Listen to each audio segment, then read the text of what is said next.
அது வந்து கண்டிப்பா ஏற்றுக்கொள்ள முடியாது. பிரதானத்துவம் இந்த கூட்டத்தில் கூட்டப்பட்டது.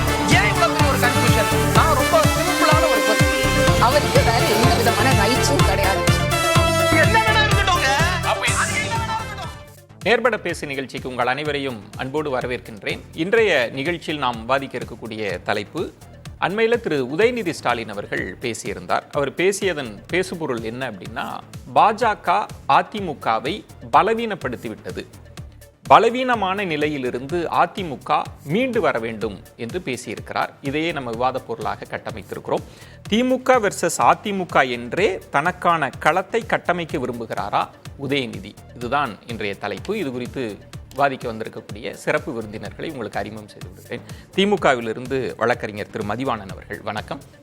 அரசியல் விமர்சகர் திரு ரவீந்திரன் துரைசாமி அவர்கள், வணக்கம். பத்திரிகையாளர் திரு ஜென்ராம் அவர்கள், வணக்கம். நம்மோட அரசியல் விமர்சகர் திரு பொங்கலூர் மணிகண்டன் அவர்களும் இணைந்திருக்கிறார். வணக்கம் திரு பொங்கலூர் மணிகண்டன். ஜென்ராம், உங்களிடமிருந்தே தொடங்குறேன். உதயநிதி பேசியதில் ரெண்டு பொருள் இருக்கு. அதிமுகவை பாஜக பலவீனப்படுத்தி விட்டது ஒன்று, ரெண்டாவது அதிமுக இதிலிருந்து மீண்டு வர வேண்டும் அப்படின்னு பிரதான எதிர்முகாமில் இருக்கிற திமுகவிலிருந்து ஒரு குரல் இருக்கு. இந்த ரெண்டு புள்ளிகளை எப்படி புரிஞ்சுக்கிறது? தனிப்பட்ட முறையில் பாரதிய ஜனதா கட்சி அதிமுகவை பலவீனப்படுத்தி விட்டது அப்படின்ற அந்த டோனில் அவர் பேசும்போது அதை குறிப்பிடலை. ஒரு பத்திரிகையாளர் எழுதிய ஒரு பத்தியை பற்றி விளக்கம் சொல்லும்போது, கூட்டணியில் இருந்த கட்சிகள் எல்லாம் இன்று எந்த நிலையில் இருக்கின்றன, அசாம் கன பரிஷத் பாஜகவோட கூட்டணிக்கு வந்து எப்படி இருக்குது, அகாலிதளம் பஞ்சாபில் எப்படி இருக்குது, சிவசேனா ஆரம்பத்திலேருந்து நம்பகமான கூட்டாளியாக இருந்ததுக்கான பலனை எப்படி அனுபவிச்சிருக்குது அப்படிங்கிற ஒவ்வொரு மாநிலத்திலையும் இருக்கக்கூடிய கூட்டணி கட்சிகள் பலவீனமான விஷயங்கள் எல்லாம் சொல்லிட்டு வந்துட்டு கடைசியில் இங்கே அதிமுகவும் பலவீனமாக இருக்குது, அது மீண்டு வர வேண்டும் என்று தான் நானும் விரும்புகிறேன் அப்படின்னு சொன்னார்.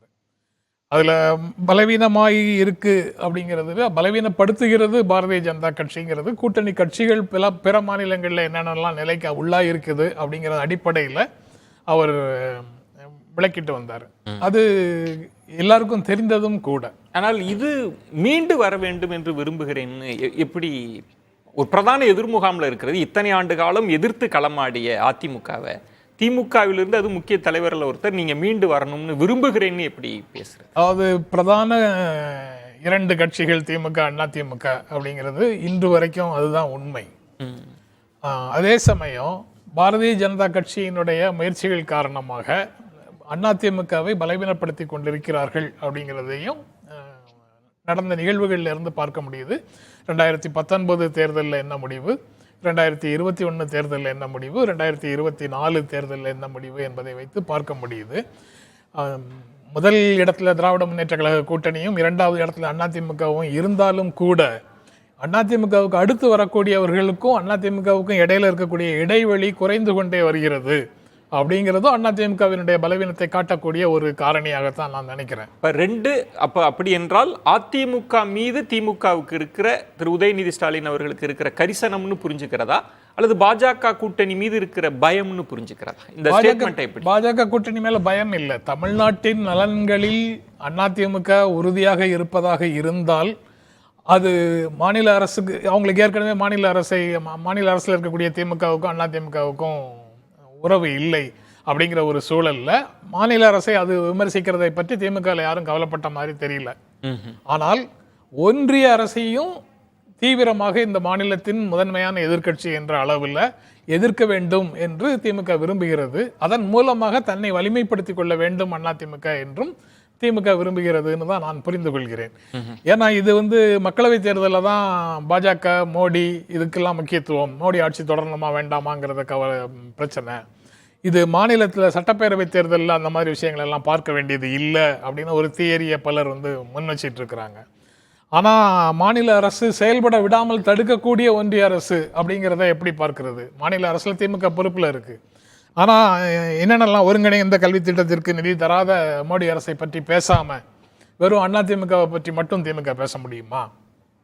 அதுக்கப்புறம் 2023 மழை வெள்ள நிவாரண நிதி கேட்டதையே இன்னும் கொடுக்காத ஒன்றிய அரசை பற்றி பேசாமல் அதிமுகவை பற்றி மட்டும் பேச முடியுமா? அல்லது அதை விட ஸ்மால் பிளேயர்ஸை பற்றி மட்டும் பேச முடியுமா?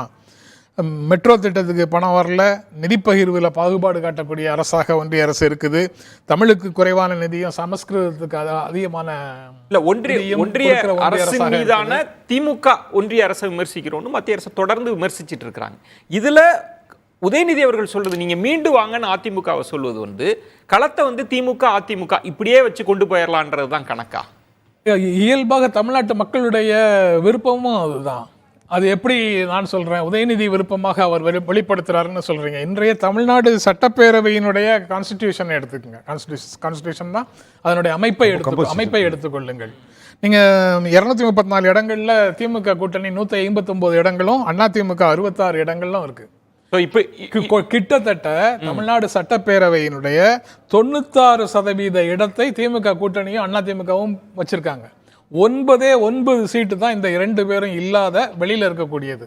இதை கேபி முனுசாமி அவர்கள் உள்ளுக்கு பேசின பிறகு பாஜகவிலிருந்து என்ன வந்ததுன்னா, இவங்க ரொம்ப நாளாவே ஒரு அண்டர்ஸ்டாண்டிங்குள்ளேயே ஓட்டிட்டு இருப்பாங்க, அதை நம்ம உடைக்கணும்ன்றது தான் திரு அண்ணாமலை. அந்த அண்டர்ஸ்டாண்டிங் திமுகவுக்கும் அதிமுகவுக்கும் இடையிலான அண்டர்ஸ்டாண்டிங் இல்ல, தமிழ்நாட்டு மக்களின் அரசியல் புரிதல் தொடர்பானது.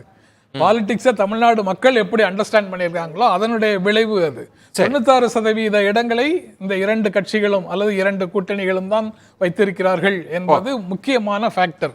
அதை மீறி அந்த 4% வெளியில இருக்குல்ல, ஒரு 9 இடங்கள் வெளியில இருக்குல்ல, அதையும் கூட 26ல கொடுக்க கூடாதுங்கிறது தான் உதயநிதியோடைய விருப்பம். பேசலாம். ரவீந்திரன் எப்படி பாக்குறீங்க? இப்போ ஜென்ராம் அவர்கள் சொல்றது வந்து தொடர்ந்து களம் அப்படிதான் இருந்திருக்கு, சட்டமன்றத்திற்குள்ளும் மக்களின் விருப்பம் அப்படிதான் இருந்திருக்கு, அந்த ஸ்பேஸ் அதிமுகவா இருக்கணும்ன்றது தான் அவரோட. 1957ஆம் ஆண்டு பெருஞர் அண்ணா பிறந்தகை தலைமையில் திராவிட இயக்கம் களத்தில் வந்தாங்க. அன்றைக்கி தமிழ்நாட்டில் அவங்களுக்கு 40% இடத்துல தான் கேண்டிடேட்டே இருந்தாங்க. இன்னைக்கு பேசுவாங்க திராவிடம் அது 60% இடத்துல கேண்டிடேட் கிடையாது. Data fact. எனிவே அன்னைக்கு வந்து 15% மக்கள் ஆதரவு பெற்றது திராவிட இயக்கம். மக்கள் திலகம் எம்ஜிஆர் களத்துக்குள்ள அவர்களுடைய 77ல் மக்கள் திலகம் முத்தமிழர் அறிஞர் ரெண்டோரும் சேர்ந்து 55% மக்கள் ஆதரவு பெற்றாங்க. கடைசியாக 2016ஆம் ஆண்டு 80%க்கும் மேற்பட்ட மக்கள் ஆதரவு பெறக்கூடிய அளவுக்கு திராவிட இயக்கம் வந்துடுச்சு. இந்த திராவிட இயக்க அரசியல் வரலாற்றில் 80ஆம் ஆண்டு மக்கள் திலகம் எம்ஜிஆர் சொன்னார், ஒரு திராவிட இயக்கம் ஆட்சியில் இருக்கணும், இன்னொரு திராவிட இயக்கம் எதிர்கட்சியாக இருக்கணும்னு சொன்னார். அப்போ அவர் என்ன நினச்சாருன்னா, ஒருவேளையில் திமுக காங்கிரஸ் கூட்டணி வந்துட்டுன்னா எம்ஜிஆர் சப்போர்ட்லேயே ஆர் வெங்கட்ராமனோ மூப்பனாரோ சிஎம் ஆயிடுவாங்க, அதனால நான் தான் ஜெயிக்கணும், அங்கே ஆப்போசிஷனில் இருக்கிறதும் காங்கிரஸ் வந்துடக்கூடாது, திமுக தான் வரணுங்கிற ஒரு திராவிட இயக்க தத்துவத்தை மக்கள் தலைவர் எம்ஜிஆர் தான் 1980ஆம் ஆண்டு எடுத்து வச்சாரு. காங்கிரஸ்க்கு அதிக இடங்கள் திமுக கொடுத்தப்ப 50-50 நின்று இருந்தபோது எம்ஜிஆர் தான் எடுத்து வச்சாரு. இப்போ அதே தத்துவத்தை தான் எம்ஜிஆர் வழியில் திராவிட இயக்க முதுபெரும் தலைவர் ஐயா மக்கள் தலைவர் எம்ஜிஆர் வழியில் உதயநிதி ஸ்டாலின் இன்னைக்கு பேசியிருக்கிறார். என்ன இதுல என்ன கருத்து இருக்குன்னு சொல்றீங்க? அன்றைக்குன்னா காங்கிரஸ்ன்ற ஒரு கட்சி, அதுக்கு அதிக இடங்கள் கொடுக்கப்பட்டது, அதுக்கு பிறகு காங்கிரஸை எம்ஜிஆரும் போய் ஆதரிச்சாருன்றதெல்லாம் வேறு கதை. ஆனால் அன்றைக்கு உண்மையிலே கொடுக்கப்பட்டது, அதனால அவர் சொல்றார் திமுக அதிமுக. இன்னைக்கு என்ன அப்படி? அன்னைக்கு உண்மையில ஏன் கொடுக்கப்பட்டதுன்னா 25% மக்கள் ஆதரவு பெற்றிருந்த திமுக கழகமே மைனர் பார்ட்னரா காங்கிரஸுக்கிட்ட போய் 50-50 போச்சுன்னா அதோட பலமே 20% அக்செப்ட் பண்ணதான் சமம். இன்னைக்கு எடப்பாடி பழனிசாமி 20% வாக்கில் தான் இருக்கிறாரு. அதுவும் திராவிட இயக்கம் வேரூன்றி, நான் சொன்னல 40% இடத்துல தான் திராவிட இயக்கம் இருந்து 60% இடத்துல கேண்டிடேட்டே கிடையாது. ஃபேக்ட் 57ல் யார் வேணாலும் வெரிஃபை பண்ணிக்கலாம், மக்கள் யார் வேணாலும் தமிழக மக்கள் பார்த்துக்கலாம். 57 நிலைமை இதுதான். காமராஜ் வர்சஸ் ஆண்டி காமராஜ் தான் அன்னைக்கு ரிசல்ட். 40% இடத்துல தான் திராவிட இயக்கத்துக்கு கேண்டிடேட்டே உண்டு. அந்த 40% இடத்துக்குள்ள தான் எடப்பாடி இருக்கிறாரு. 60% இடத்துல எடப்பாடி பலகீனப்பட்டிருக்கிறாரு. அது உதயநிதி ஸ்டாலினுக்கு வருத்தத்தை கொடுக்குது. இப்படி போயிட்டு இருந்தோன்னா நம்ம ஆல்டர்னேட்டிவ் போல்ஸாக 80 வரை வந்துட்டோம், 80% வரை வந்துட்டோம். இன்னைக்கு அந்த வன்னியர் பெல்ட்னு சொல்லக்கூடிய அந்த பகுதியில் மட்டும்தான் எடப்பாடி பழனிசாமி இருக்கிறாரு. கன்னியாகுமரியில் இல்லை, தூத்துக்குடியில் இல்லை. அது அவங்களுக்கு சந்தோஷம் தானே? பிரதான எதிர்கட்சியாக இருந்தால் திமுக அதை பார்த்து சந்தோஷம் தானே பட்டிருக்கணும். பாஜகவோட வளர்ச்சிங்கிறது பல இடத்துக்குள்ள ஜம்பிங்கில் போயிருக்குது. பல மாநிலங்களில், அஸ்ஸாம்னாலும் சரி, யூபினாலும் சரி, கர்நாடகானாலும் சரி. நீங்க சொல்வது பாஜக வளர்ச்சியை கண்ட பிறகு அதிமுகவுக்கான அறிவுரைன்னு புரிஞ்சுக்க. கண்டிப்பா. ஏன்னா இது வந்து ஸ்டாச்சுரேட்டட் தான், அது வந்து ஜம்பிங்கில் போகுது. இந்து கன்சல்டேஷன் ஆயிட்டுன்னா கிறிஸ்தவ முஸ்லீம் பிரச்சனைகளில் அரசியல் கட்சிகள் ஓடி வரக்கூடியவங்க இந்து இஷ்யூவில் ஏன் மௌனம் சாதிக்கிறாங்க தான் கர்நாடகாவில் கேட்டாங்க, ஹரியானாவில் கேட்டாங்க, அஸ்ஸாமில் கேட்டாங்க. எல்லா இடத்துலையுமே ஜம்பாய் இந்து கன்சல்டேஷன் வந்திருக்கு அவங்களுக்கு. அந்த மாதிரி ஏதாவது வந்துட்டுன்னா அது பொட்டன்ஷியல் எதிரியாக இருக்கும்போது இது இப்போ ஜென்ராம் சொன்ன மாதிரி வாக்கு சதவீதத்தில் அதிமுக தான் மேலே இருக்குது 23, இவங்க எல்லாம் சேர்த்து 18 தான், 5 டிஃபரன்ஸ் இருக்குது. ஸோ நமக்கு வந்து இது சேஃபர், இது வந்து இந்துக்களை ஒருங்கிணைச்சு மேலே போவதுக்கு வாய்ப்புள்ள ஒரு கட்சி. ஏன் அதிமுகவை சேஃபர்ன்றீங்க? பல காலகட்டத்தில் அதே மாதிரி தமிழர்களை ஒருங்கிணைச்சு போகக்கூடிய ஒரு கட்சியும் விட அதிமுகவை சேஃபர்னு எப்படி கொள்கை ரீதியா நினைக்கிறாங்களா இல்ல அவங்களே இருக்கு? என்ன சேஃபர்னா என்ன? அதிமுக சேஃபர்னா அதிமுக சேஃபர்னா அதிமுக ஒற்றை தலைமையான பிறகு முன்ன விட வட தமிழகத்தில் பெருசாக வளர்ந்துருக்காங்க, தென் தமிழகத்தில் டீப் சவுத்தில் டெபாசிட் இழந்திருக்காங்க, மிடில் சவுத்துலேயும் பல தொகுதியில் டெபாசிட் இழந்திருக்காங்க, வெஸ்ட்டில் திணறாங்க, சிட்டியில் திணறாங்கன்னு சொல்லும்போது கழிஞ்ச 2021ஆம் ஆண்டு சட்டமன்ற தேர்தலில் திமுக அணிக்கும் அதிமுக அணிக்கும் வித்தியாசம் 5.5% தான். இப்போ நான் சொல்கிறேன், திமுக காரங்க கூட திராவிட இயக்கம் செத்து போயிருமோன்னு அலறி அதை சொல்ல மாட்டாங்க, அதில் தயங்கிட்டு இருப்பாங்க. நான் சொல்கிறேன் 15 to 20% வித்தியாசத்தில் திமுக கழகம் வந்து இந்த சட்டமன்ற தேர்தலில் வெற்றி பெறக்கூடிய அளவுள்ள சூழ்நிலை தான் இன்னைக்கு இருக்குது. இன்னைக்குள்ள 4 முனை போட்டி அந்த ஒரு சூழ்நிலை தான் வச்சிருக்குது. இல்லை அதிமுகவை மீண்டு வரணும், நான் அதைத்தான் விரும்புகிறேன் அப்படின்னு திரு உதயநிதி அவர்கள் சொல்கிறாங்கன்னா, நீங்க எப்படி பார்த்தாலும் பாஜக அணியால ஆட்சி அமைக்கிறதுக்கான போட்டி கொடுக்க முடியுமா? அது நான் கேட்க அதிமுகவால கொடுக்க முடியுமா? பாஜக அணியால one must be very alert in politics. Udhayanidhi Stalin அலர்ட்டா இருக்கான்னு எடுத்துடுங்க. அதிமுக பலகீனம் அடையுது. அப்போ திராவிட இயக்க கருத்தாளர்கள், திராவிட இயக்க சிந்தனையாளர்கள் அதிமுகவில் இருந்து திமுகவுக்கு வருவாங்க. சாப்பிட்டு வேணா பிஜேபிக்கு போட்டு இப்போ நீங்க சொல்வது வந்து இன்னும் அப்படி அதிமுகவுக்கு அனுசரணையா பேசுற மாதிரி அதிமுக வாக்குகளை பிரிக்கிற அரசியல்வாதி லாபத்துக்கு தானே இருப்பாங்க. உதயநிதி ஸ்டாலின் அரசியல்வாதி தானே. ஸோ 2 விஷயம், பாஜகவை கண்டு பயம் இருக்கு திமுகவுக்கு, ஜம்ப் ஆகுறாங்க அப்படின்றது ஒரு இரட்டை இலக்கத்தில் 4 மடங்கா வளர்றாங்கன்ற ஒரு பயம்ன்றது ஒன்று. அதிமுகவை இப்படி தாஜாவா பேசி அந்த வாக்குகளை எடுக்கலாம், இதுதான் கணக்குன்றது. அது 2001 4 எம்எல்ஏக்களோட இருந்த பாரதிய ஜனதா கட்சி 2021 4 எம்எல்ஏக்களோட தான் இருக்குது. ஹிந்து கன்சால்டேஷன் ஓட்டில் அவ்வளவு பெரிய முன்னேற்றம், மிஸ்டு காலில் லட்சக்கணக்கான உறுப்பினர்களை சேர்த்துட்டோம் அப்படின்னுலாம் இடையில எவ்வளவோ பேசியிருக்கிறாங்க. ஆனால் ரிசல்ட் வந்து சட்டப்பேரவைக்குள்ள அவங்களுக்கு அதே 4 இடங்கள் தான். அந்த 4 இடங்களை தாண்டி 5வது இடத்துக்கு கூட இன்னும் வரல. ஒன்று, அதற்கு பிறகு அந்த 4 இடங்களும் தனியாக நின்று அவர்கள் பெற்ற இடங்கள் கிடையாது, அதிமுக கூட்டணிக்குள்ளே இருந்து பெற்றது தான். இந்த மாதிரி சூழல்ல பாரதிய ஜனதா கட்சியை கண்டு அஞ்ச வேண்டிய சூழல் வந்து பாரதிய ஜனதா திமுகவுக்கும் இல்லை, அதிமுகவுக்கும் இல்லைன்னு நான் கருதுறேன். அதிமுகவுக்கும் கிடையாது. அதாவது கலைஞர் நினைவிடத்தில் கனிமொழியை தள்ளி நிற்க சொல்லிட்டு இவர் மாநில பாஜக தலைவர் அண்ணாமலையை தமிழக முதல்வர் மு க ஸ்டாலின் முன்ன அழைச்சி பேசுறாருன்னா பாஜக எடுத்த இரட்டை இலக்க 11.4% தாமரைக்கான ஓட்டு தான் காரணம். அதை ஸ்ரூடு பொலிட்டிஷியனான கலைஞர் முடிச்சிடுறேன் ஏதோ நான் கடுமையான பாயிண்ட் சொல்றேன், விடல வராதீங்க. சாதாரண பாயிண்ட் தான் இல்ல, சாதாரண பாயிண்ட் அது பொருள் அதிகமா இருக்குல்ல. நீங்க சாதாரண சொல்லிட்டு அந்த பர்சன்டேஜ் வச்சு திமுக அதை கண்டு பயப்படுது அப்படின்னா அது பெரிய ஸ்டேட்மெண்ட். நான் பயப்படுங்கிற வார்த்தை விஜயன் தான் சொல்றீங்க. நான் என்ன சொல்றேன்னா அந்த 14.4க்குள்ள முக்கியத்துவம் தான். இப்படிதான் எல்லா ஸ்டேட்லயும் பிஜேபி வளர்ந்தாங்க. இல்ல நான் கேள்வி 14% 11.4 20 எடுத்திருக்கிற அதிமுக இருக்குல்ல, இன்னும் சட்டமன்றம்னா அதிகமாகும்ல. திமுகவோட சாய்ஸ் அதிமுகவா தானே இருக்கு. 2% வந்து தானே கர்நாடகாவில் வளர்ந்து 28-40 போச்சு. ஒண்ணுமில்லாத இடத்துல இருந்து தானே தெலுங்கானால வளர்ந்து இன்னைக்கு ஈக்குவல் சீட் பிடிச்சு வளர்ந்துருக்காங்க. பாஜக வந்துடக்கூடாது, அதுதான் கணக்கா? பாஜக ஒரு ஜம்பிங்ல போறதுக்கு வாய்ப்புள்ள ஒரு கட்சி, பல ஸ்டேட்ல போயிருக்காங்க. பெரியார் மண்ணு ஏமாந்துடக்கூடாதுன்னு அலர்ட்டா இருக்கிறாரு உதயநிதி ஸ்டாலின். கலைஞர் நினைவகத்துக்கு வந்த ஒரு விருந்தினர், அவர் அழைத்து சென்ற ஒரு விருந்தினரை மரியாதையோட உள்ள கூப்பிடுறதுக்கு அர்த்தம் கண்டுபிடிக்கலாம் முடியாது, அர்த்தம் கற்பிக்கவும் முடியாது. அது தவிர அவர் வந்து அவருடைய வாக்கு சதவீதத்துக்காக எல்லாம் கூப்பிடல. நீங்க வந்து தனி மனிதர்களாக இருக்கிற எத்தனையோ தனி மனிதர்களுக்கு முதலமைச்சர் ஸ்டாலின் முதலமைச்சர் ஆனதற்கு பிறகும் கூட எந்த வகையில எல்லாம் மரியாதையாக நடத்தி இருக்கிறார் என்பதற்கு ஏராளமான எடுத்துக்காட்டுகள். தமிழ் முருகன் மாநாடு ஏராளமான எடுத்துக்காட்டுகள். பொங்கலூர் மணிகண்டன் எப்படி பாக்குறீங்க? 2 விஷயம் இதுல இருக்கு. அதிமுக பலவீனப்படுத்தி இருக்கு, அதிலிருந்து மீண்டு வாங்க அப்படின்றது. இதை எப்படி புரிஞ்சுக்க? ரவீந்திரன் துரைசாமி அவர்கள் சொல்வது பாஜக பயம்ன்ற வார்த்தை கூட இல்லை, ஜம்ப் பண்ணி போறாங்க, இன்னும் அதிகமாக வளர்ந்துருவாங்க, அந்த இடத்துல நீங்க வந்துருங்கன்றதா புரிஞ்சுக்கிறதா எப்படி எடுத்துக்கிறது? ஏன்னா ரவீந்திரன் துரைசாமி அவர்கள் சொல்வது அதிமுக ரொம்ப பலவீனப்பட்டுக்கிட்டே இருக்கு, அதனால வெளிப்படுத்தப்பட்ட ஸ்டேட்மெண்ட் இது அப்படின்ற. சார், அதிமுக மீண்டு வர வேண்டும், பலகீனமாக இருக்கிறது. இந்த இரண்டு வார்த்தைகளையும் சொல்றது யாருன்னு பார்த்தா உதயநிதி ஸ்டாலின். யார் சொன்னா? திமுகவுல இளைஞரணி செயலாளர். அவங்க பேரறிஞர் பெருந்தகை அண்ணா அவர்களால் உருவாக்கப்பட்ட ஒரு மாபெரும் இயக்கம் திமுக. அந்த இயக்கத்தின் நோக்கமே சமூக நீதி, சகோதரத்துவம், சமத்துவம், இன்னும் சொல்ல போனா கடமை, கண்ணியம், கட்டுப்பாடு இவற்றையெல்லாம் அடிப்படையாக கொண்டு உருவாக்கப்பட்ட ஒரு மாபெரும் இயக்கம் திமுக இன்றைக்கு ஒரு குடும்பத்தின் பிடிகளை சிக்கி சேர்ந்து கொண்டிருக்கிறது. அதிலிருந்து திமுகவை மீட்க வேண்டும், அது திமுக தொண்டர்களால் கூடி மீண்டு வர வேண்டும். இந்த அதிமுக நோக்கம். அதிமுக என்றைக்கும் மாற்றிக்கொள்ளாது.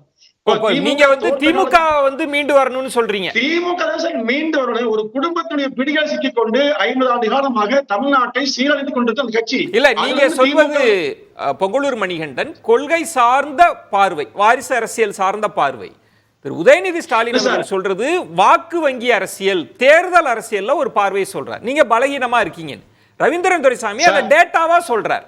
அப்ப உதயநிதி ஸ்டாலின் ஒரு கன்சர்ன்ல தானே உங்களை சொல்றாரு, நீங்க இருக்கணும், அந்த இடத்தை பாஜகவுக்கு கொடுத்துறாதீங்கன்னு தானே சொல்றாரு. சார் விஜயன் சார், இதை சொல்றதுக்கு ஒரு தகுதி வேணும். உண்மை சொல்றேன். நீங்க யாரோ உருவாய் இயக்கத்துல ஒரு குடும்பமே ஆக்கிரமித்துக் கொண்டு அதனுடைய என்ன தியாகம் பண்ணாரு? என்ன சிறைக்கு போனாரா? செக்யூரிட்டாரா? என்ன தியாகம் பண்ணார்? திமுகவுக்கு எத்தனை மூத்த தலைவர் கஷ்டப்படுறாங்க. எல்லோரையும் காலடியில் போட்டு மிஞ்சிட்டு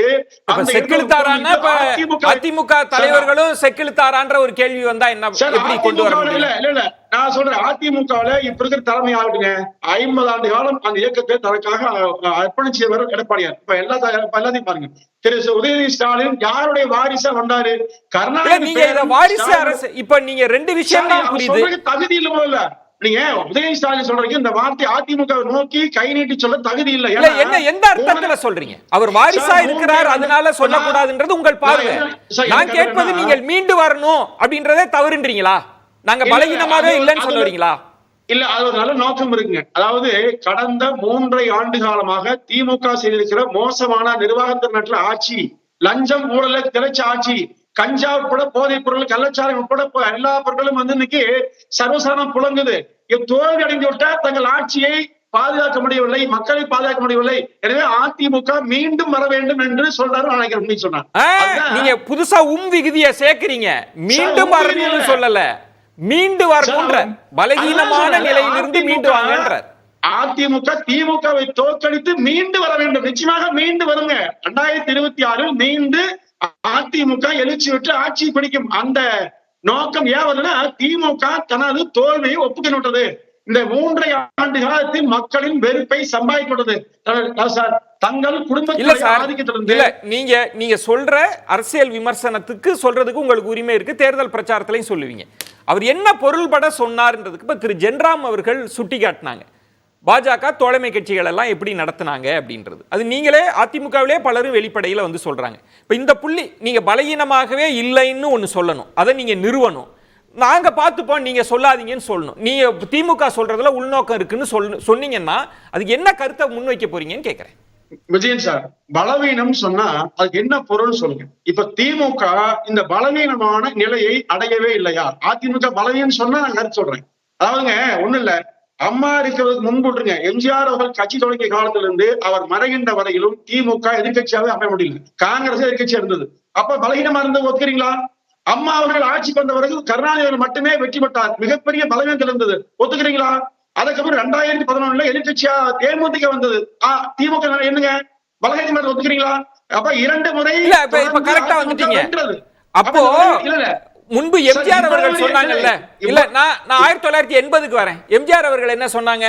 காங்கிரஸை விட்டுற வேண்டாம், ஒன்று திமுக ஆளுங்கட்சியா இருந்தா அதிமுக எதிர்கட்சியா இருக்கணும், அதிமுக ஆளுங்கட்சினா திமுக எதிர்கட்சியா இருக்கணும். அந்த இடத்துக்கு தானே அவர் வராரு. நம்ம திராவிட கட்சிகளுக்குள் இருப்போன்றது தானே ஸ்டேட்மெண்ட். அப்படி நீங்க பார்க்கலையா அந்த கருத்தை? எம்ஜிஆர் அவர்கள் நேரடியா சொல்லு, காளிமுத்து போன்ற தலைவர் பேசிக்கலாம் மொழியே புரட்சி தலைவர் எம்ஜிஆர் அவர்கள் எம்ஜிஆரே சொன்னாரு.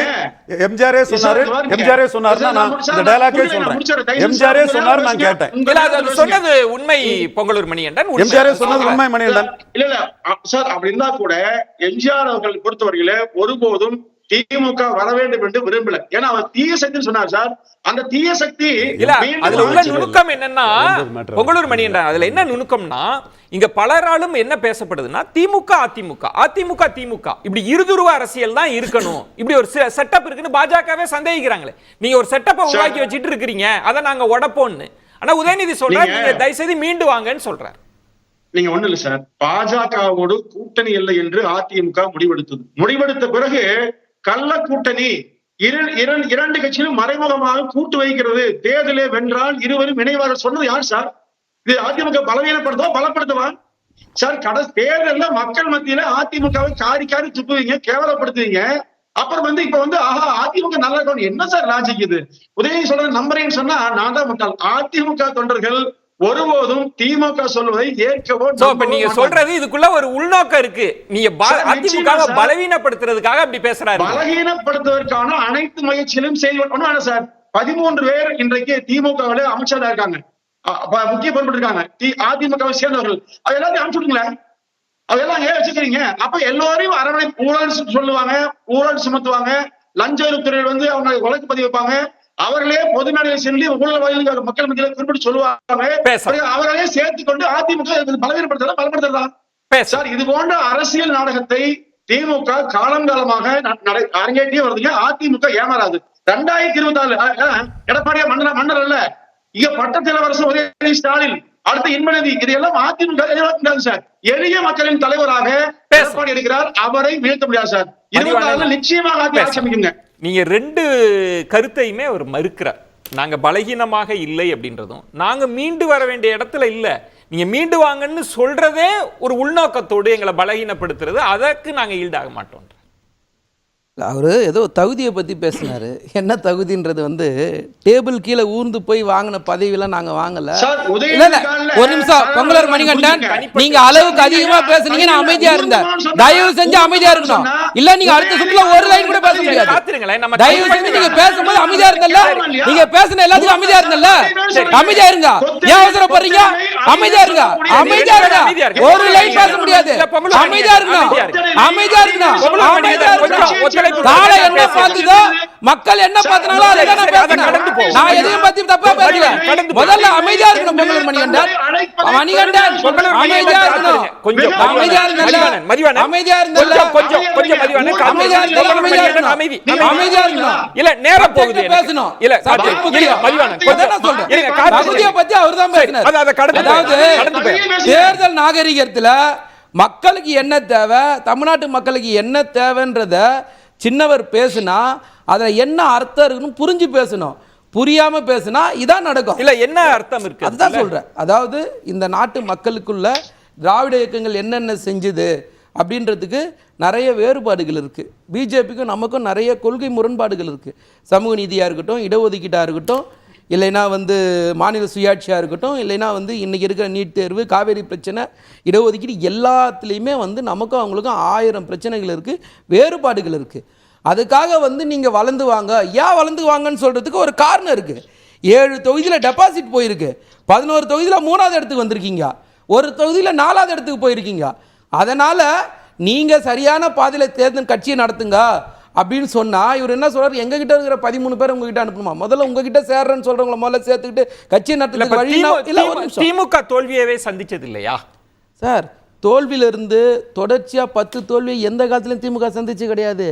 ஒரு தடவை சட்டமன்றத்தை தேர்தல் ஜெயிச்சோம்னா மாநிலத்தில் தோப்போம், மாநிலத்தில் ஜெயிச்சா நாடாளுமன்றத்தில் ஜெயிப்போம். அப்படிதான் நாங்கள் தேர்தலை சந்திச்சிருக்கோம். தொடர்ச்சியாக 10 தோல்வி. 2019 நாடாளுமன்ற தேர்தல் தோல்வி, 2021 சட்டமன்ற தேர்தல் தோல்வி, 2024 நாடாளுமன்ற தேர்தல், இடையில வருகிற ஊரக உற்சாக தேர்தலிருந்து இடைத்தேர்தலிருந்து எல்லாத்துலேயும் தோல்வி கட்சி, ஒரு தள்ளி கட்சி அது. இன்னைக்கு எடப்பாடி பழனிசாமி வந்ததுக்கு அப்புறம் இன்னைக்கு நாங்க தான் வளர்ந்துட்டோம் அப்படின்னு பேசினா எந்த அடிப்படையில் மக்கள் உங்களை மொத்தமா புறக்கணிச்சு வீட்டுல உட்கார வச்சிருக்காங்க? 10 தோல்வி பழனிசாமி தன்னுடைய தோல்வியை மறைக்கிறதுக்காக இன்னைக்கு பேசுறாரு. இல்ல இப்ப நீங்க என்ன சொல்றீங்க? அந்த இடத்துக்கு பாஜக வந்துரும், அதனால கவனமா இருங்க, மீண்டு வாங்கன்னு சொல்றீங்களா? இல்ல சார், இப்போ பாஜக வந்துரும்ட்டு பாஜக சொல்லலாம், அண்ணாமலை சொல்லலாம், மோடி சொல்லலாம், நீங்களும் நானும் எப்படி சொல்ல முடியும்? உதாரணத்துக்கு சொல்றேன்னா, பாரி வந்து வாங்கின ஓட்டு, ஏசி சண்முகம் வாங்கின ஓட்டு, தேவநாதன் வாங்கின ஓட்டு, ஜான் பாண்டியன் வாங்கின ஓட்டு, இவங்க எங்க போனாலும் வாங்குவாங்க. அதை நீங்க உங்க சீன்ல நிக்க வச்சுட்டு இதனால வாங்குறாங்க, இதனால ஓட்டு ஏறிச்சுன்னா எதை வச்சு நம்ம சொல்றீங்க? ஏன் மீண்டு வரணும்ன்ற ஸ்டேட்மெண்ட் எதற்காக அதிமுக மீது? அதுக்கு தான் நான் சொன்னேன்ல, சமூக நீதி இதோட கொள்கை வந்து முரண்பாடு இருக்கு சார். நமக்கும் பிஜேபிக்கும் 1000 முரண்பாடு இருக்கு. அன்னைக்கே பிஜேபிக்கு வந்து அவங்க வெளியே அமைச்சிருந்தாங்கன்னா அந்த 4 சீட்டும் ஜெயிச்சிருக்க மாட்டாங்க. நீங்க ஜெயிக்க வச்சுட்டு இன்னைக்கு பிஜேபி சார் இதை மட்டுமா செஞ்சீங்க? ஒட்டு மொத்தமா பிஜேபியோடு சேர்ந்து இந்த 140 கோடி மக்களுக்கு துரோகம் பண்ண கட்சி சார் அதிமுக. இந்த எடப்பாடி பழனிசாமி அந்த கட்சியை தான் மீண்டு வந்துருங்க, நான் பரிதாபப்படுறேன், நீங்க வந்துடணும், பலகீனமா ஆயிடக்கூடாதுன்னு அது கவலையும் கரிசா அங்கதான் சந்தேகப்படுறாரு பொங்கலூர் மணிகண்டன். ஒண்ணு தேர்தல் பிரச்சாரத்துல இவ்வளவு மோசமாவும் சொல்றீங்க, இன்னொரு பக்கம் நீங்க தான் வரணும் மீண்டு வாங்கன்னு சொல்றீங்க. அது எங்களுக்கு சந்தேகமா இருக்கு, நாங்க நம்ப மாட்டோம்னு சொல்ல. இல்லை சார், எங்களுக்கு எதிராளியா யார் இருக்கணும்னு ஒரு விஷயம் இருக்குல்ல. எங்களுக்கு எதிராளியா யார் இருக்கணும்னு பிஜேபி இருக்கணுமா அதிமுகன்றது நாங்க முடிவு பண்றோம்ல, அதுல ஒன்றும் தப்பு கிடையாது. நீங்க அதிமுக தான் இருக்கணும்னு இப்ப இதானே சார் இன்னைக்கு அங்கீகரிக்கப்பட்ட எதிர்க்கட்சி. நம்ம ஏத்துக்கினாலும் ஏத்துக்கலனாலும் தமிழ்நாட்டுல நீங்க அதிமுக இதுதானே ஒரு முடிவு. நீங்க எதிர்க்கட்சியா செயல்படுங்கன்னு சொல்றோம். இந்த நாட்டுல வந்து பெட்ரோல் விலை உயர்வு வருதா, ஆர்ப்பாட்டம் பண்ணுங்க. இந்த நாட்டில் பாதுகாப்பு பிரச்சனை வருதா, ஆர்ப்பாட்டம் பண்ணுங்க. மணிப்பூர் பிரச்சனை வருதா, மோடியை பார்த்து கேள்வி கேளுங்க. இடஒதுக்கீடுக்கு பிரச்சனை வருதா, மோடியை பார்த்து கேள்வி கேளுங்கன்னு சொல்றோம். எந்த இடத்துலையும் கேள்வி கேட்கறது இல்லையா? எல்லா இடத்துலயும் சாசாங்கமா படுத்தே விட்டார் நகைச்சுவை சொல்லுவாங்களா, அந்த மாதிரி படுத்தே விட்டீங்களா? இல்ல நீங்க இப்ப நீங்க சொன்ன எல்லாமே பாஜகவை எதிர்க்க சொல்றீங்க, மத்திய அரசை இன்னும் வலிமையா எதிருங்க அப்படின்னு சொல்றீங்க. திரும்பவும் சொல்றேன், ஒன்றிய அரசுக்கும் தமிழ்நாட்டுக்கும் எக்கச்சக்க நாட்டில் நான் திரும்பவும் சொல்றேன், சமூக நீதி, இடஒதுக்கீடு, நேட்டு, காவேரி எல்லா பிரச்சனையும் நமக்கும் அவங்களுக்கும் நிறைய வேறுபாடுகள் இருக்கு. அதை எதிர்க்கிறதுக்கு நாங்க எதிர்க்கிறோம்ல. நாங்க ஆளுங்கட்சியா இருந்தாலும் எதிர்க்கிறோம் சார், எதிர்க்கட்சியா இருந்தாலும் எதிர்க்கிறோம் சார். நீங்க ஆளுங்கட்சியா இருக்கும் போது எதிர்க்கல, எதிர்க்கட்சியா இருக்கும் போது எதிர்க்கல. தயவு செஞ்சு வந்து எதிருங்கன்னு சொல்றோம். எதிர்க்க துணிவே இல்லையா உங்களுக்கு? பொங்கலூர் மணிகண்டன் அதாவது திமுக அவர் சொல்வது வந்து எதிர்முகாம்ல திராவிட கட்சியான அதிமுக தான் இருக்கணும், எதிர்க்கட்சியா தீவிரமா செயல்படுங்க, அதுதான் அதுல உள்ள மெசேஜ் சார். அதாவது முத்தமிழ் முருகன் மாநாடு, ஆளுநர் தேநீர் விருந்து, ராஜ்நாத் சிங் வந்து கலைஞரை பாராட்டு, இதெல்லாம் என்ன பொருள்? பாஜகவோடு படுத்தே வந்தான அதிமுக சொல்லுங்க. நீங்க தயவுசெய்து திரும்பி பாருங்க, பாஜகவோடு இணக்கமாக இருந்து கொண்டு இந்த 4 சம்பவத்துக்கு நான் சொல்றேன். பங்களூர் மணிகண்டன் இந்த 4த்துக்கு நான் பதில் சொல்றேன். பங்களூர் மணிகண்டன் டீ பார்ட்டி, முத்தமிழ் முருகன் மாநாடு, ஒரு நிமிஷம் நான் சொல்றேன், நீங்க கேளுங்க, கேட்டதா உங்களுக்கு புரியும். நீங்க கேட்கவே தயாரா இல்லைன்னா நேரம் தான் வீணா போகும். நாங்க சொல்றது ஒரே கேள்விதான். இந்த எல்லா இடத்துலயும் திரும்ப சொல்லலாம் புரியுங்க, ஆளுங்கட்சியா இருந்து திமுக என்ன வேலை செய்யணுமோ செஞ்சது, எதிர்கட்சியா இருந்து என்ன வேலை செய்யணுமோ செஞ்சது. எங்களோட ஒரே கேள்வி, ஆளுங்கட்சியாவோ எதிர்கட்சியாவோ எடப்பாடி பழனிசாமி எந்த இடத்துல செயல்பட்டாரு, இதான் கேள்வி. நேரடியான ஒரு கேள்வி, இதுக்கு பதில் சொல்லுங்க. காத்திருங்க பொங்கலூர் மணிகண்டன். இப்போ ஒரு கரிசனமோ இல்ல திராவிட கட்சி தான் இருக்கணும்னு சொன்னாலும் கூட பொங்கலூர் மணிகண்டனுக்கு அது ஒரு சந்தேகம் இருக்கு. இது பலவீனப்படுத்துற முயற்சி, திரும்ப திரும்ப இப்படி சொல்வதன் மூலம் எங்களை பலவீனப்படுத்த திமுகவும் முயலுதுன்ற சந்தேகத்தை வெளிப்படுத்துறேன். அதாவது பலவீனமாக இருக்கிறீர்கள், மீண்டு வாருங்கள்னு சொல்வதை அதனுடைய உண்மையான பொருளை ஏற்றுக்கொள்வதற்கு பொங்கலூர் மணிகண்டன் இடத்துல ஏதோ தயக்கம் இருக்கு. அதனால பழியையே வந்து தலைகீழாக மாற்றி உதயநிதியை குற்றம் சாட்டும் விதமாக அவர் சொல்றாரு. உதயநிதி நான் ஆரம்பத்திலேயே சொன்ன மாதிரி இதை தனியாக ஒரு ஸ்டேட்மெண்ட்டாக எங்களுக்கு எதிராக அதிமுக தான் இருக்கணும்னு சொல்றதுக்காக தனியாக ஒரு இடத்துலையும் சொல்லவே இல்லை. அவர் ஒரு கான்டெக்ட்ல வேறு சில விஷயங்களை பேசிட்டு வரும்போது தமிழ்நாட்டில் இவங்களும் அதே மாதிரி பலவீனமாக இருக்கிறாங்க, ஆனால் அவங்க மீண்டு வர வேண்டும் என்று தான் நாங்கள் விரும்புகிறோம்னு ஒரு கேஷுவல் ரிமார்க்காக சொல்றாரு. கேஷுவல்னாலும் இவ்வளவு காலம் அப்படி ஒரு போக்கு இருக்குல்ல, திமுக அதிமுக அதிமுக திமுகன்ற போக்கு, அதை தான் இவரும் விரும்புறார். உதயநிதி ஸ்டாலின் அதை தான் விரும்புறாருன்றது தானே அதனோட போக்கு. கழகங்கள் இல்லாத தமிழ்நாடு அப்படின்னு அதிமுகவையும் திமுகவையும் ஒரே தட்டில் வச்சு பிரச்சாரம் செய்வதற்கு ஒரு கட்சி வந்து இங்க தீவிரமாக முயற்சி செய்யும். ஆனா அவங்க 2 பேரும் ஒருவரோட ஒருவர் நம்மை ஒழிப்பதற்கு யாரோ வந்திருக்கிறாங்க, நம்ம அதுல நீக்கு போக்காக நடந்து கொள்வோம்னு ஒரு அண்டர்ஸ்டாண்டிங் வந்ததாக நான் சொல்லல. வந்தால் அதை மட்டும் பிழையாக சொல்ல முடியுமா அப்படின்னு ஒரு கேள்வியை நான் முன்வைக்க விரும்புறேன், அவ்வளவுதான். ஆனா மீண்டும் மீண்டும் பொங்கலூர் மணிகண்டன் அதனுடைய அடிப்படையை தவறாக புரிந்து கொண்டு அவருடைய வாதங்களை முன்வைக்கிறார் அப்படின்னு தான் நினைக்கிறேன். ரவீந்திரன் துரைசாமி சுட்டிக்காட்டியபடி திராவிட முன்னேற்ற கழகம் 45% 50 தாண்டிய சதவீதம் வரைக்கும் பெற்றுக்கொண்டு முன்னேறி செல்வதற்கான வாய்ப்புல நிற்குது இப்போ சட்டப்பேரவை தேர்தலில்.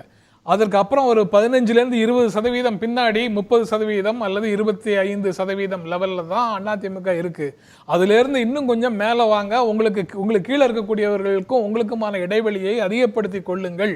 ஏன்னா நீங்க திராவிட இயக்கத்தின் நீட்சியாக நீங்களும் அறியப்படுகிறீர்கள், இந்தி திணிப்பை நீங்களும் எதிர்ப்பதாக சொல்கிறீர்கள், தமிழ் அடையாளங்களை பாதுகாக்கக்கூடிய ஒரு அமைப்பாக சில பொசிஷனாவது அப்பப்போ நீங்க எடுத்துக்கிறீங்க. மக்கள் நல திட்டங்களை நாங்க ஆரம்பிச்சாலும் நீங்க ஆரம்பிச்சா நாங்க கொண்டு போறோம், நாங்க ஆரம்பிச்சா நீங்க கொண்டு போறீங்க. இந்த மாதிரி மாநிலங்களுக்கு அதிக அதிகாரம்ங்கிறது இந்த கட்சிகளுடைய மரபணுலேயே இருக்குது. அதனால இந்த மாதிரி ஒரு கட்சி எதிர்கட்சியாக இருந்தால் செயல்படுவதற்கு, தமிழ்நாட்டினுடைய அரசியல் களம் செயல்படுவதற்கு வசதியாக இருக்கும் அப்படின்னு ஒரு நம்பிக்கையில கோட்பாட்டு அடிப்படையில சொல்றாங்க. நீங்க அடுத்த வருஷம், அதாவது திமுக கூட்டணி கிட்டத்தட்ட 50% வாக்குகளோடு இருக்கு. நீங்க அடுத்த கட்டம் அப்படின்றது எங்க இந்த சிக்கல் வருது அப்படின்னா, நாடாளுமன்ற தேர்தலில் நீங்க வாங்கின வாக்குகளை நெருக்கி வந்துடுச்சு. நீங்க எப்படி என்னதான் உடைச்சு பேசினாலும், அது எப்படி வாக்குகள்னாலும் நெருங்கி வந்துட்டாங்கல்ல, விட்டுறாதீங்கன்றதா பார்க்கலையா? அப்படி ஒரு குரலா பார்க்கலையா? விஜயன் சார், ஜென்ராமன் தான் எனக்கு ஆச்சரியம். அதாவது 2014ஆம் ஆண்டிலேயே இதே வாக்குகளை பாஜக பெற்றிருக்கிறது. அது ஒரு விஷயம் விட்டுருங்க. அடுத்து இன்னைக்கு பாருங்க, ஒரு வார பத்திரிகையில விசிக துணை பொதுச் செயலாளர் ஆதவ அர்ஜுன் ஒரு அருமையான கருத்து சொல்லியிருக்காரு. அதாவது 2021 சட்டமன்ற தேர்தலில் 10 ஆண்டு கால அதிமுக அதிருப்திகளுக்கு பிறகு அவர்கள் வாங்கியிருக்கிற வாக்கு 33%. ஆனால் திமுக இவ்வளவு வலிமையான கூட்டணி அமைத்து வாங்கிய வாக்கு 36 திமுக வாங்கியிருக்குது. அப்ப இதற்கு இடையில மிகப்பெரிய வாக்கு வித்தியாசம் இல்ல. ஆனா ஆட்சி எப்படி பெற்றது திமுக? கூட்டணி பலம் பெரிதாக இல்லாமல் பாஜக கூட வைத்துக் கொண்டு இவ்வளவு வாக்குகளை அதிமுக வாங்க முடியும் என்று சொன்னால் தீர்மான சக்தியா இருப்பது நான்காகிறார். அப்ப திமுக பெரிய பலம் இல்லைங்க, கூட்டணி கட்சி. நான் ஒன்று சொல்றேன் பொங்கலூர் மணிகண்டன், ஒரு கம்ஃபர்ட் பொசிஷன்ல இருக்கிற ஒருவரால தானே நீங்க மீண்டு வரணும் அப்படின்னு. இப்ப ஜெயலலிதா அவர்கள் என்ன சொன்னாங்க? பார்க்கிறேன், கண்ணு கட்டுகிற தொலைவில் வரைக்கும் எதிரிகள் இல்லைன்றது எப்ப சொல்றாங்க? ஒரு கம்ஃபர்ட் பொசிஷன், தொடர் வெற்றிகளை பெற்ற பிறகு ஜெயலலிதா அவர்கள் சொல்றாங்க. அது மாதிரி திமுக அந்த இடத்துக்கு வந்திருக்கு. கம்ஃபர்ட்டான வெற்றியை நாங்க உறுதிப்படுத்துவோன்ற இடத்திற்கு பிறகுதான் அவங்க அதிமுக சொல்றாங்க, நீங்க வந்துருங்க 2வது பொசிஷனுக்கு. அப்படி புரிஞ்சுக்கலையா சார்? விஜயன் சார், அதிமுக இந்த 54 நாடுகள்ல சுகமான இடத்திலேயே அரியணையில் வாழ்ந்து பழக்கப்பட்ட கட்சி அல்ல. பல சோகமான சம்பவங்களை, வழக்குகளை, கஷ்ட நஷ்டங்களை அனுபவித்து ஆட்சி கட்டில வந்த கட்சி. எவ்வளவு கொடூரமாக தாக்கப்பட்டது, எவ்வளவு பலவீனப்படுத்த முடியுமோ அவ்வளவு பலவீனப்படுத்தப்பட்டது அதிமுக. இவற்றையெல்லாம் அம்மா காலத்திலும், எம்ஜிஆர் காலத்திலும், எடப்பாடி காலத்திலும் அதிமுக மீண்டும் வருங்க, மீண்டும் வந்திருக்குது. வந்துருன்றது தானே. இப்ப 2019க்கும் 21க்கும் பார்க்கிற போது எப்படி வாக்கு சதவீதம் இருக்கு? அப்ப திமுக தப்பு கணக்கு போடுதான்ற அதை தான் Pongalur Mani dead leader cannot lead a party. கலைஞரோட பெரிய சாதனை படைச்ச ஒரு தலைவராக மு.க. ஸ்டாலின் இருக்காருங்கிறது தான் நான் கடந்த சுற்றுலையும் சொன்னேன், இப்பவும் அடிச்சு ஆணித்தரமாக சொல்கிறேன். கலைஞர் பல விஷயங்களை ஹேண்டில் பண்ணுறதுல அவர் தேர்தல் வெற்றியில் கோட்டை விட்டார். ஸ்டாலின் 3 தேர்தல் வெற்றியை தொடர்ந்து பெற்றுட்டு இருக்கிறாரு. இது திராவிட இயக்க வரலாற்றிலே 3 தேர்தல் வெற்றி. அது மேஜர் பார்ட்னராங்கிறது புரட்சி தலைவி ஜெயலலிதா அம்மையார், மக்கள் திலகம், கலைஞர் இவங்களுக்கே சாத்தியமாகாத ஒன்று. அப்படி இருக்கும்போது கூட்டணி இன்டாக்டாக வச்சுக்கிட்டு ஸ்டாலின் பெறக்கூடிய இந்த வெற்றிக்கு இணையாக யாரும் இல்லை. ஸ்டாலின் வெர்சஸ் அடுத்து மேலே நிற்கிறது எடப்பாடி பழனிசாமி தான், அடுத்து என்டிஏ, அடுத்து சீமான். ஸ்டாலின் வெர்சஸ் அதர்ஸில் 3 பேர் இன்னைக்கு இருக்கிறாங்க. நாளைக்கு நடிகர் விஜய் 214 கேண்டிடேட் போட்டா ஸ்டாலின் வெர்சஸ் அதர்ஸ்ல 4 பேரா அவரும் அது எப்படி சரியான ஒப்பீடா இருக்க முடியுமா? நீங்க இவ்வளவு காலம் ஒரு ஆண்ட கட்சி, ஒரு பெரிய கட்டமைப்பு இருக்கிற கட்சியை புதிதாக வந்திருக்கிற விஜய் எல்லாருமே அதர்ஸ் வா, எல்லாரும் எதிர்முகாம்ல, அப்படி சொல்லுவது சரியான ஒப்பீடா? சரி, அப்ப அதை விட்டுருங்க. இந்த 3 தெளிவா ப்ரூவ்டு மேட்டரை எடுப்போம். அது அன்ப்ரூவ்டு நாட் டெஸ்டட் விஜய் விட்டுருங்க, அவரு தனிச்சு நிற்கிறாரா இது அங்கதான் விட்டுருங்க. இந்த 3 பேருமே தாங்கள் திராவிட கட்சிகளுக்கு எதிராட்டும் திமுகவுக்கு எதிராட்டும் தான் தங்களை முன்னிறுத்துறாங்க. அப்போ நாளைக்கு அதிமுக கூட்டணிக்காக யாரும் ஏங்கி தவிக்கல. 2000 முந்தைய காலகட்டத்தில் ஜெயலலிதா அம்மையார் இருந்த காலகட்டத்தில் அப்படி அல்ல, எம்ஜிஆர் இருந்த காலகட்டத்தில் அப்படி அல்ல. இன்னைக்கு 2024 1% வாக்கு பலம் கொண்ட ஒரு கட்சி கூட அதிமுக கூட்டணிக்கு வரல. இன்னைக்கும் விடுதலை சிறுத்தைகள் துணை பேச்சாளர் சொன்னாரோ யார் சொல்றாரோ என்ன சொன்னாங்களோ, நாளை களம் வரும்போது அதிமுக கூட்டணி அமைக்க படாத பாடுபடும். என்னோட பார்வை அந்த அங்கீகரிக்கப்பட்ட எதிர்க்கட்சிங்கிற அந்தஸ்தையே 2026 இழக்கும்ங்கிறது என்னோட பார்வை. 26 தேர்தல் முடிவு தான் அதை சொல்லணும். பேசலாம். மதிவண்ணன் இந்த விமர்சனம் உதயநிதி அவர்கள் சொன்னதிலிருந்து அதுக்குள்ள இன்னும் இன்டெப்தா போறப்ப வலுவான எதிர்க்கட்சியாக அதிமுக செயல்படலை, அதுதான் பார்வையா? இல்லை, அதுதான் நான் உண்மையும் கூட. நீங்கள் இந்த நாம் எதிர்கட்சியாக இருந்தோம்ல இந்த 10 வருஷத்தில் எந்த விஷயத்துக்காவது ஒதுங்கி நின்னோமா?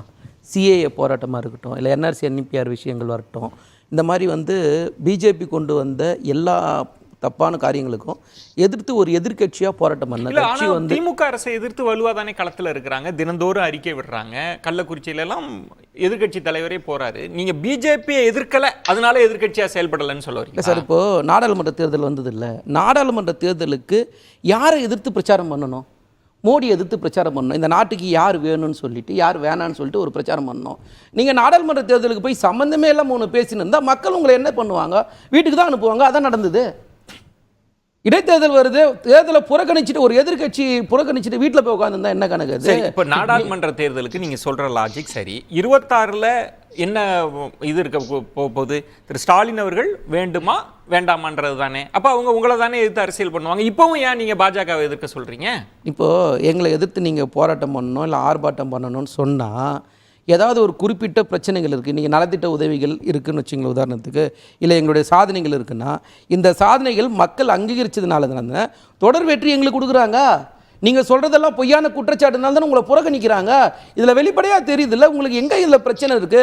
நீங்கள் குற்றம் சொல்லணுன்றதுக்காக சொல்கிறீங்களே தவிர மக்கள் அதை ஏற்றுக்கிட்டாங்களா ஏற்றுக்கலன்னு தான் நீங்கள் பார்க்கணும். இன்றைக்கி எடப்பாடி பழனிசாமி மக்கள் அன்றாட பிரச்சனை இருக்குது, நீட் தேர்வு இருக்கு, இல்லைன்னா காவேரி பிரச்சனை இருக்கு, இதை பத்தி எங்க பேசுறாரு அவரு? பொங்கலூர் மணிகண்டன் இப்ப பிரச்சனை வெற்றி தோல்வி எல்லாம் விட்டுருங்க, களத்துல ஒரு வலுவா எதிர்க்கட்சி அதிமுக இருக்குதா? மத்திய அரசின் போக்குகளை கண்டிக்குதா? நீங்க களமாறுறீங்களா?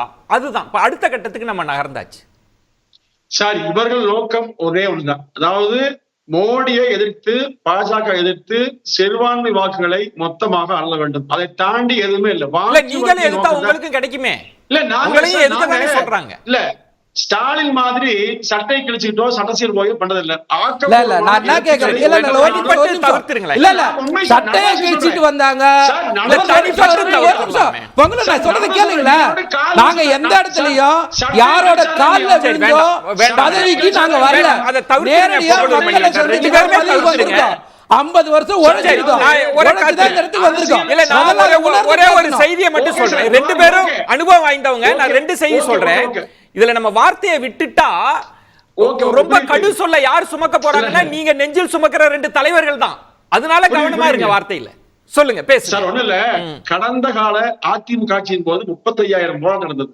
இப்ப டாஸ்மார்க்கை ஒழிக்க வேண்டும் என்று அக்கா கனிமொழி அவர்கள் கண்ணீர் விட்டு கதறினாங்க. விதவைகள் அதிகமாயிடுச்சு அழுதாங்க. இப்ப சட்டசீல் பேசணும் கண்டிக்கல. கள்ளச்சாரம் சொல்லி அதிமுக கடுமையா பேசு, ஏன் பேசவும் அனுமதிக்கல? காவல்துறை மானிய கோரில 1.5 மணி நேரம் எடப்பாடி பழனிசாமி அவர்கள் பேசினாங்களே, ஏன் ஒளிபரப்பு செய்யல?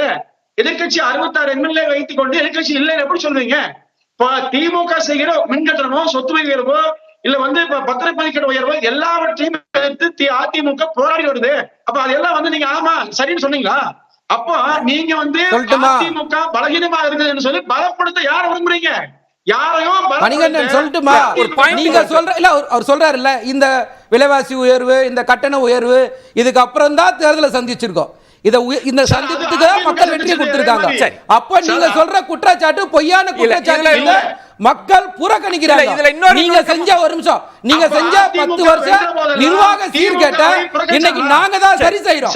அதை நீங்க தயவு செஞ்சு மறந்துடாதீங்க. பேசலாம். பொங்கலூர் மணிகண்டன் காத்துருங்க. ஜென்ராம் அதுல பொங்கலூர் மணிகண்டன் ஒரு நுணுக்கமான இடத்தை என்ன சொல்றாருன்னா, நீங்க அதிமுக பலகீனமாக இருக்கிறது என்று சொல்வதன் மூலம் மறைமுகமா பாஜகவை பலப்படுத்துற திட்டம் தான் இருக்கு அப்படின்னு சொல்றாரு. பாஜகவை பலப்படுத்திட்டு இருக்கு திமுகன்ற. பாஜகவை பலப்படுத்தி விட கூடாது அப்படிங்கிற கவலையில தான் அவர் சொல்றாரு. அதாவது பாஜக வலிமை அடைந்து வருகிறதுங்கிறதுக்காக இல்லை, அதுக்காக இல்லை. கோட்பாட்டு அளவில் பல்வேறு விஷயங்கள்ல இசைந்து வருவதாக ஒரு தோற்றம் தருகிற கட்சி அதிமுக. அது அந்த வாய்ப்பு இருக்கக்கூடியதை நழுவ விட்ட முடியாது. அவங்க தோத்து போய் முற்றிலும் முரண்பட்ட கொள்கைகள் உள்ள ஒருத்தர் உள்ளுக்குள்ள டாமினண்டான பொசிஷனுக்கு வந்துட்டாங்கன்னா தமிழ்நாடு அரசியல் அவசியமான மக்கள் பிரச்சனைகளை பற்றி பேசுவதற்கு பதிலாக வேறு சில உணர்வுகளை தூண்டிவிடக்கூடிய பிரச்சனைகளை பற்றி மட்டுமே ஆனா பேசிக்கொண்டு பொகலூர் மணிகண்டன் என்ன சொல்றாருன்னா, நாங்க களத்துல இருக்கிறோம், எதிர்க்கட்சியா தமிழகத்துக்காக குரல் கொடுக்கிறோம், அப்ப எங்க குரல் வலையை நசுக்குறீங்க, எல்லாமே பண்ணிட்டு நாங்க மீண்டு வரணும்னு சொல்றதை நாங்க எப்படி ஏத்துக்கிறதுன்றாரு. அதாவது மீண்டு வரணும்னு சொன்னா உங்களுக்கு அவ்வளவும் பம்ப் எடுத்துட்டு வந்து காத்து அடைச்சு பறக்க விடுவாங்க. அது எப்படி பண்ணுவாங்க? நீங்க தான் எழுந்து வரணும், நீங்க தான் அதற்கான முயற்சிகளை எடுக்கணும். அவங்களே வந்து அதையும் செய்வாங்களா? அவங்க இன்னும் உங்களுக்கு அந்த மாதிரி உதவிகள் செய்துட்டு இருக்காங்கன்னு அவங்க மேல குற்றச்சாட்டு இருக்கு. பொகலூர் மணிகண்டன் ஒரு அக்ரிமெண்ட்ல உங்களை காத்து கொண்டிருக்கிறார்கள்ன்ற குற்றச்சாட்டு இருக்கிறப்ப அரசியல் களத்துல ஒரு சமிக்கையா தானே சார் சொல்ல முடியும் பொங்கலூர் மணிகண்டன்? விஜய் சார், இப்போ 4 பேர் இருக்கிறார், 4 பேர்ல திமுக சகோதரர் நாங்க எதிரி, மாத்தி மாத்தி பேசிக்கோ மோதிக்கோ, அது வந்து ஊறி வந்தாச்சு. இப்போ அடுத்தது காழ்ப்புணர்ச்சி அரசியல் ஆனா ரவீந்திரசாமி எப்பவுமே செய்வாரு, அது ஓகே. பாருங்க போற போக்குல நீங்க ஒரு நான் இதையும் அனுமதிக்க மாட்டேன். தலைகளை கட்டி தூக்கி போடக்கூடிய கெபாசிட்டி உண்டு கருத்தியல்ல. இதுவும் பழனிசாமியே வேண்டாம் தனிப்பட்டு வேண்டாம், நான் அனுமதிக்க முடியாது. எல்லாரும் பண்பட்டவர்கள் வேண்டாம் வேண்டாம் வேண்டாம் நான் அனுமதிக்க முடியாது. எல்லாருமே பண்பட்டவர்கள், தயவு செய்து நம்மளை விட பார்வையாளர்கள் மேம்பட்டவர்கள், அவங்களுக்கு நம்ம மரியாதை கொடுக்கணும். வேண்டாம் சொல்றீங்களா? அது உண்மையான கரிசனமாக புரியல. இப்போ உண்மையான கரிசனமா இருந்தா அதிமுக என்ன செய்யணும் பாருங்க. கடந்த 2 ஆண்டுகளாக அதிமுக பற்றியான விமர்சனம் எப்படி வந்து பாருங்க, எடப்பாடி எப்படி வந்து பாருங்க. அவரை தொய்வுபடுத்துவதற்காக சொன்ன ஒரே ஒரு கேள்வி பொங்கலூர் மணிகண்டன், ஒரு சமிக்கை தான் உங்களை சொல்லுவாங்க, நீங்க தான் வரணும் எழுந்து அப்படின்றாங்க, நீங்க அந்த இடத்துல தீவிரமா இல்லைன்றாங்க. விஜயன் சார் எப்படி சொல்லி, அதாவது எடப்பாடியார் ஒரு சாதாரண குக்கிராமத்தில் பிறந்தவர், அவருக்கு எந்த பின்புலம் இல்ல. தந்தையார் வந்து பெரிய அரசியல், சாதாரண விவசாயி, இன்றைக்கு விவசாயம் செய்யக்கூடிய எளிய மனிதர். அவர் இன்றைக்கு தமிழ்நாடு அரசியல்ல தமிழ்நாடு சுற்றி வந்து நேற்று கூட மதுரை வாயில்ல பேசுறது கேட்டிருப்பீங்க. ஒட்டுமொத்த திமுகவின் தவறுகளை சுட்டி காட்டி மத்திய அரசு பேசினாருங்களா? அப்ப அதான அரசியல். மக்கள் மத்தியில தவறுகளை அமலப்படுத்துகிற எதிர்க்கட்சி அவர் தானே. தாண்டி என்ன செய்ய கத்தி எடுத்து அவரும் வந்து சண்டைக்கு முடியாதுங்க.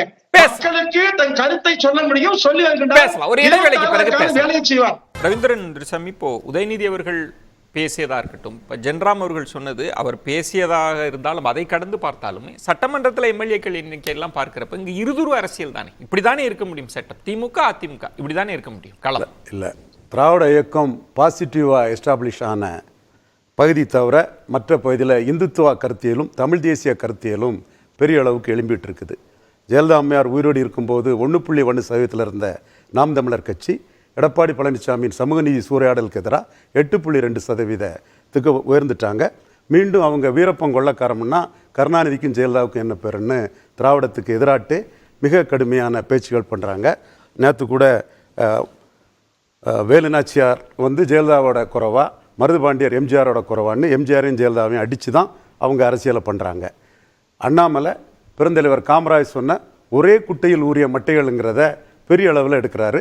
அது மேற்கு பகுதியில் தேசிய எண்ணம் கொண்ட அண்ணாமலைக்கு சமுதாயத்தில் எடப்பாடியை பலகீனப்படுத்தி அண்ணாமலையை வளர்க்கும். இல்லை, ஒரே குட்டையில்னாலும் இப்ப என்ன பேச்சுன்னா அது திராவிட குட்டையில் ஊறியது, அதுதான் கொள்கை குட்டையில ஊறியது. அதுதான் களம் திமுக அதிமுக தானே. அதுதான் நான் சொல்றேன். வட தமிழகத்தை தவிர தெற்குல மேற்குல அடி வாங்கும். அதுல திமுக எமர்ஜ் ஆகலாம், அண்ணா திமுக அடி வாங்கும். அடி வாங்கியாச்சு.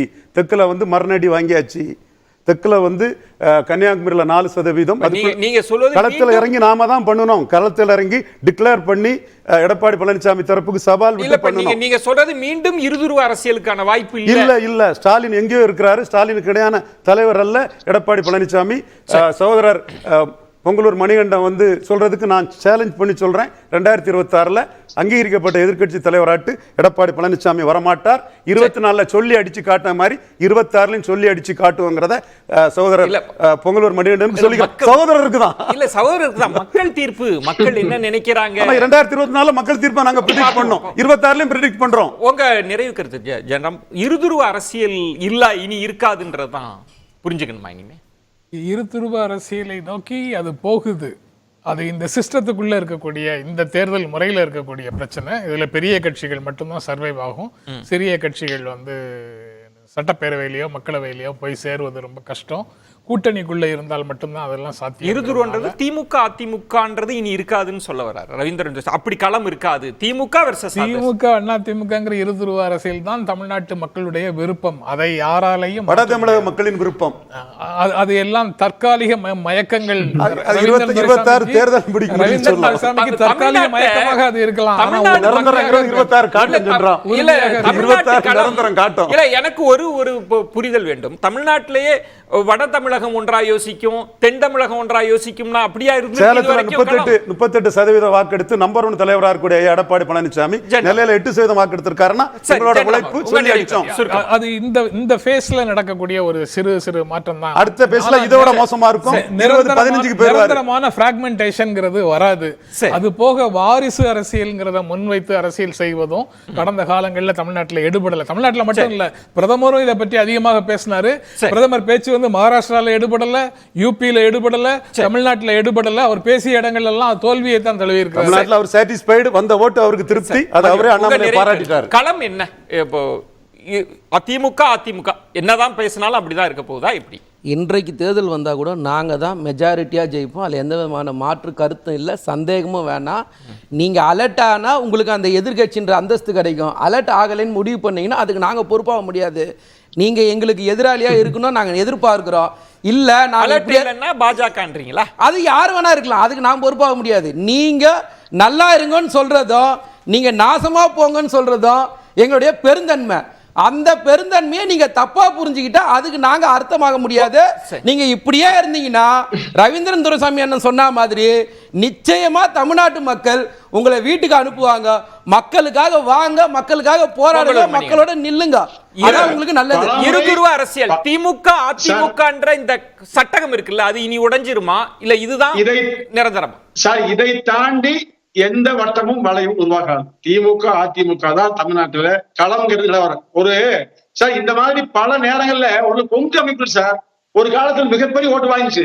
அதிமுக பின்னுக்கு போற மாதிரி இருந்தது, அது காணாம போச்சு. இது அண்ணாமலை சமுதாயம், சீமான் சமுதாயம், ரவீந்திரன் சமுதாயம் எல்லாம் கிடையாதுங்க.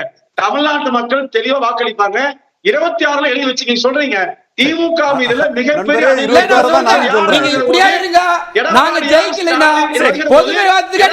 வெற்றி பெறுவார்.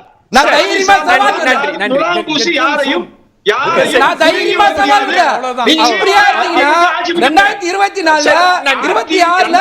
எதிர்கட்சி தீருங்க.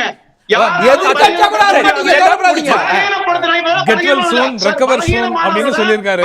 அப்படி சொல்வது ஒருத்தரை நோயாளியாக முடிவு பண்ணோம், சித்தரிப்பதாக நோயாளியாக சித்தரிப்பதாக. அதிகப்படியான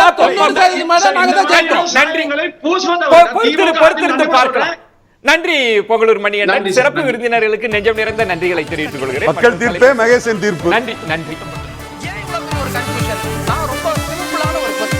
அவருக்கு வேற எந்த விதமான ரைட்ஸும் கிடையாது. நிகழ்ச்சியின் இப்பகுதியை இணைந்து வழங்குவோர் V-Guard